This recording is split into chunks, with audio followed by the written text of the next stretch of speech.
Bonjour, je m'appelle Siam. J'ai grandi dans une famille difficile, là où la violence régnait, là où la religion nous interdisait certaines choses. Je me souviens qu'un jour, alors que je prenais le bus avec mon ami, chose que je n'avais pas le droit, même d'avoir une amie, je n'avais pas le droit. Je me souviens d'avoir pris le bus avec mon ami et mon frère nous attendait en fait près de l'arrêt de bus. Et il m'a vu avec cet ami et il m'a demandé rapidement de monter dans la voiture, très énervé, très colérique. Il m'a vraiment demandé de monter dans la voiture. Alors je me suis précipitée, je suis montée dans la voiture. Et là, mon frère s'est vraiment énervé, a voulu tuer ma meilleure amie, a voulu la tuer, l'écraser. Elle courait comme elle pouvait, elle était vraiment, elle avait très peur, elle était effrayée. Moi-même, j'étais très effrayée et j'avais l'impression qu'il allait la tuer. Et elle a pu s'échapper. Et en fait, mon frère était très énervé, il m'a emmenée à la maison. Et après, j'ai été ruée de coups, complètement ruée de coups, parce que j'avais une amie, parce que j'avais pris le bus. Voilà un peu dans quel contexte finalement je vivais au quotidien avec toutes sortes de violences physiques et psychologiques. Et un jour, j'en avais tellement marre de cette vie qu'un jour j'ai décidé en fait de partir de chez moi. J'ai décidé de vouloir vivre ma vie, être libre. Et je suis allée voir l'assistante sociale du collège et je lui ai tout raconté. Je lui ai raconté l'abus que j'avais vécu à l'âge de 8 ans avec un membre de ma famille. Je lui ai raconté toutes les violences que j'ai pu subir, les coups, toutes les histoires qui étaient enfouies au fond de moi de cette violence vraiment qui était vraiment qui était cachée au fond de moi. Je lui ai tout raconté et elle a décidé à ce moment-là d'en parler au procureur pour que je puisse être placée, en fait. Et donc cette assistante sociale m'a dit, Siam, si tu es considérée comme un cas d'extrême urgence, alors à ce moment-là, on te prendra directement de ta famille et tu partiras directement et tu ne reverras plus jamais tes parents. Et si tu n'es pas considérée comme un cas d'extrême urgence, il est possible que le procureur demande une enquête. Et j'étais très paniquée à l'idée de savoir ce qui allait se passer. Et ce fut la journée la plus longue de ma vie, la plus horrible de ma vie, parce que déjà d'une, je vivais dans la peur au quotidien, de savoir que je ne devais pas faire des choses, des choses étaient interdites. Et je vivais aussi dans cette sorte d'amour finalement impossible entre ma famille et moi. Je les aime toujours autant d'ailleurs, et je les ai toujours aimés. Mais c'est vrai que le fait de ne pas avoir cet amour avec eux, je me sentais vraiment seule au fond de moi, je me sentais vraiment en manque d'amour. Alors je me suis dit, j'ai pris le choix de partir de chez moi. En attendant cette réponse du procureur, j'ai dû rentrer chez moi comme si de rien n'était. Je devais aller manger avec mes parents le midi. Et donc je mangeais, on a préparé à manger tous ensemble. Et ce qui m'a fait plus mal, c'est qu'en regardant ma petite sœur et mon père, c'est que je me suis dit que j'allais plus jamais les revoir, que c'était la dernière fois que je les voyais, et que même si je les aimais tout autant, qu'il fallait que vraiment je fasse ma vie et que j'aille vers cette liberté, que j'aille vers construire ma vie, que j'aille évoluer. Mais j'aimais tellement mes parents que j'ai quand même... Je me suis dit, je peux plus faire machine arrière, c'est fini, je peux plus. Maintenant que j'ai commencé, je dois aller jusqu'au bout. Alors j'ai regardé mes parents, j'ai regardé ma sœur, puis je me suis dit, je vous aime, mais je dois y aller, je dois partir. C'était au fin fond de mon cœur, c'était mon secret. Mon père me regardait et me disait, mais t'es sûre que ça va, Siam? T'es sûre qu'il n'y a pas quelque chose qui va pas? Je lui disais, ben non, tout va bien, papa, c'est juste que j'ai un examen à faire. Et puis j'essayais d'inventer toutes sortes de choses pour pas qu'il puisse sentir qu'il y ait quelque chose. Et après, il m'a ramenée à l'école, il s'est encore rassuré pour savoir si tout allait bien. Et je n'ai pas voulu le regarder, je lui ai dit, oui, oui, papa, tout va bien. Et là, j'ai regardé droit devant moi et je me suis dit, là, il faut que j'y aille jusqu'au bout. Et donc, je suis allée voir l'assistante sociale, elle me dit qu'elle n'a toujours pas de réponse. Et donc, j'attends toute la journée et l'assistante sociale me dit, si un surveillant qui vient te voir, prends tes affaires et tu pars, ça veut dire que c'est le moment. Et toute la journée, il y avait des surveillants qui passaient, mais ce n'était pas le moment à chaque fois. Alors je vivais toute cette journée dans cette angoisse, dans cette attente finalement de se dire quand est-ce que je vais partir. Les heures défilaient, la fin des cours était... La sonnerie des cours, la sonnerie qui déterminait la fin des cours a sonné. Et je me suis précipitée voir l'assistante sociale en lui disant « Mais il est 16 heures, mon père va venir me chercher, comment on fait? Qu'est-ce que je lui dis? Qu'est-ce que je lui explique ?» Et elle me dit « J'ai toujours pas de réponse du procureur parce qu'il a considéré ton cas comme un cas d'extrême, pas un cas d'extrême urgence et il voudrait vraiment en fait qu'il y ait une enquête de police qui soit faite. » Et que tu repartes chez tes parents. Et moi, je lui dis, mais non, c'est pas possible, je vais m'enfuir, je vais partir. Je peux pas rester, c'est pas possible, je vais me faire tuer, c'est pas possible de rester chez moi dans ces conditions. Et elle m'a dit, laisse-moi une deuxième chance, laisse-moi une deuxième chance. Alors que c'était la fin des cours bientôt, elle m'a dit, laisse-moi une deuxième chance. Donc, elle réessaye.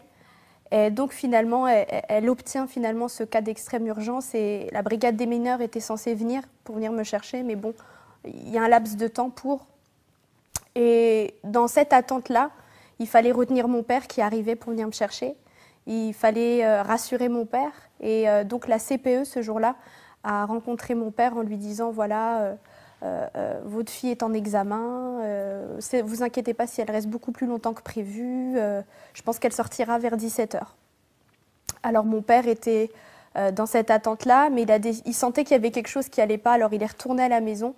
Et en attendant, nous, la brigade des mineurs de notre côté, mon père est revenu avec mes frères. Et mes frères sont venus avec des amis à eux. Et le collège où j'étais était implanté en plein cœur d'une cité. Et du coup, mon frère s'est senti comme un appel finalement de mon père qui lui disait « Je pense qu'il y a quelque chose qui ne va pas, peut-être qu'il faudrait que tu ramènes tes amis ». Et donc, ils sont venus. Et donc, on s'est caché avec l'assistante sociale sous un bureau en attendant la brigade des mineurs qui avait mis beaucoup de temps avant d'arriver. Et donc, mes frères se sont énervés, ont tout cassé. Le proviseur a dû annoncer à mes parents que finalement, j'avais été placée, que j'allais être retirée du foyer et qu'on allait me placer à la DAS. Et donc mon père s'est énervé, mes frères se sont énervés et moi sous le bureau dans une salle j'entendais tout ce qui se passait. J'entendais mes frères crier, j'entendais ma mère crier, j'entendais les professeurs qui essayaient de temporiser, j'entendais tout ce qui se passait et moi je me disais mais c'est de ma faute tout ça, c'est pas possible et en même temps il faut que je parte et l'assistante sociale vraiment essayait de me consoler comme elle pouvait, elle essayait de me rassurer et j'ai dû ensuite, par la suite, pour me protéger, donc il y a la prof de français qui arrive dans cette salle et elle a dû échanger des vêtements, des habits avec moi en me disant voilà, il faut que tu échanges des habits avec moi pour pas qu'on te reconnaisse dans la rue parce qu'il y a beaucoup de monde, parce que la police arrive et je ne sais pas combien de voitures ils étaient d'ailleurs ce jour-là, mais il y avait pas mal de voitures et il faut vraiment qu'on échange des habits pour qu'on puisse te faire sortir parce qu'il y a beaucoup trop de monde dehors. Alors j'échange quelques habits. Jamais un jour j'aurais cru changer des habits avec ma prof de français et je l'ai quand même fait. Et la prof de français était très tremblante et je l'entendais parler dire ils ont cassé des côtes à un professeur, ils ont cassé le nez à un autre professeur et moi j'étais terrorisée de ce qui allait m'arriver. Je me suis dit mais qu'est-ce qui se passe? Ça se trouve on va jamais pouvoir arrêter mes frères, ils vont quand même me retrouver, ils vont quand même vouloir me frapper et puis l'assistante sociale m'a dit non t'inquiète pas, on va te sortir de là. Et à partir de ce moment-là, on m'a sortie du collège, on m'a ramenée au commissariat, on a fait des dépositions. Et le soir, très très tard, je me suis retrouvée dans un foyer. Et là, je me sentais la plus seule au monde, la plus désespérée au monde. J'étais mal au fond de moi, j'avais cet amour qui me manquait de mon père et de ma mère. Mais pour moi, je n'avais pas le choix. J'étais face, comme je le disais, à cet amour qui était impossible pour moi. Un amour familial impossible, je ne sais même pas si ça existe. Si la preuve que ça existe, mais j'étais vraiment face à cette solitude qui était en face de moi et j'avais très peur de ce qui allait se passer de l'extérieur, du monde et je me suis dit, je vais quand même aller jusqu'au bout, je vais faire ma vie. Déjà toute petite, je rêvais d'un équilibre de vie, je rêvais de pouvoir vivre ma vie et c'était vraiment ce que je désirais. Au fur et à mesure des années, J'ai fait beaucoup de foyers, de familles d'accueil et un jour j'ai décidé de vouloir me suicider après avoir testé l'alcool, après avoir essayé de fumer du cannabis, après avoir vouloir séduire certains hommes parce que j'étais en manque d'amour au fond de moi. J'ai décidé de vouloir me tuer, j'ai décidé de me suicider et il y avait une route, une sorte d'autoroute qui était là en face de ce foyer et j'ai voulu m'adresser à Dieu et j'ai crié à Dieu vraiment de tout mon cœur et je lui ai dit, parce que j'avais quand même cet enseignement, cette base que Dieu m'avait donnée, que mes parents m'avaient donnée et j'ai vraiment crié à Dieu et j'ai dit, toi là-haut, si tu existes vraiment, fais quelque chose pour moi. Je ne sais pas s'il faut être musulmane, je ne sais pas s'il faut être chrétienne, mais si tu existes vraiment, fais quelque chose pour ma vie. Et je voulais vraiment une famille d'accueil qui puisse m'aimer, je voulais vraiment une famille d'accueil qui puisse me donner cet équilibre de vie, cet épanouissement dont j'avais besoin. Et je ne m'attendais pas, en fait, avoir une réponse si rapidement. Parce qu'en temps normal, pour pouvoir trouver une famille d'accueil en étant ado, à cet âge-là, j'avais 16 ans, et trouver une famille d'accueil, c'est très compliqué. Il nous faut à peu près 3 mois, tout en sachant qu'il y a plein d'autres dossiers qui sont derrière. Et moi, en 2 jours, c'était fait. En 2 jours, j'ai eu un coup de téléphone, en fait, d'une association qui disait qu'il y avait une place pour moi, alors qu'il y en avait plein d'autres derrière. Et moi, je me souvenais, au fond de moi, je me souvenais de ce que j'avais prié, de ce que j'avais dit à Dieu, de ce que j'avais crié à Dieu. Et le week-end qui a suivi, je me suis retrouvée, en fait, avec une famille d'accueil. Alors, ils sont venus me chercher. Le week-end qui a suivi, je suis montée dans la voiture. Et il y avait cette chanson qui parlait de la création de Dieu, qui parlait de l'univers, qui parlait de Dieu. Et je me suis mise à pleurer, j'étais effondrée complètement dans la voiture, à pleurer. Je sentais vraiment une présence qui était là, je sentais vraiment l'amour de Dieu qui était là. Et au fond de moi, je savais que Dieu m'avait répondu. Je savais que c'était lui qui m'avait trouvé une famille d'accueil et qu'en plus de cela, cette famille d'accueil était chrétienne. Et je savais que c'était Dieu qui me répondait, mais d'un autre côté, j'avais besoin de cet amour et cette présence-là m'a vraiment complètement comblée de cet amour. Et je regardais les cieux, je regardais la terre et je me disais comment moi, aussi petite que je suis, aussi grand est l'univers et Dieu s'est occupé de moi. Dieu a pris le temps de m'écouter, d'entendre mon cri et de dire je vais m'occuper de toi. Après, les années ont suivi et Dieu m'a vraiment parlé. Dieu a vraiment touché mon cœur, a vraiment comblé mon cœur. L'amour d'un père et d'une mère. Je peux dire aujourd'hui que Dieu est mon père. Je peux dire aujourd'hui que Dieu m'a changé, que Dieu m'a délivré. Je n'ai plus peur, je n'ai plus ces frayeurs que j'avais autrefois. Je vis librement. Au fur et à mesure des années, vraiment, Dieu m'a vraiment touchée. Mais ce qui m'a le plus touchée, vraiment, ce qui m'a vraiment beaucoup plus, cette expérience que j'ai faite dans ma chambre, où Dieu m'a vraiment parlé.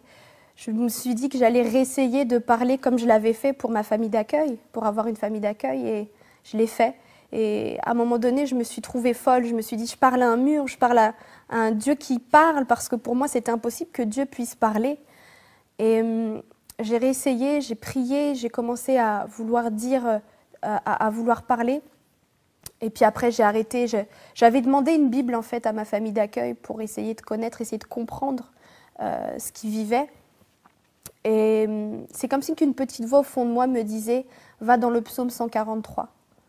Et alors, je suis allée voir dans le psaume 143 et à ce moment-là, ce que j'avais dit, ce que je venais de dire, c'était le psaume 143. Et là, je me suis vraiment effondrée dans ma chambre. J'ai vraiment été touchée par l'amour de Dieu. Et ensuite, par la suite, j'ai décidé de donner mon cœur à Jésus.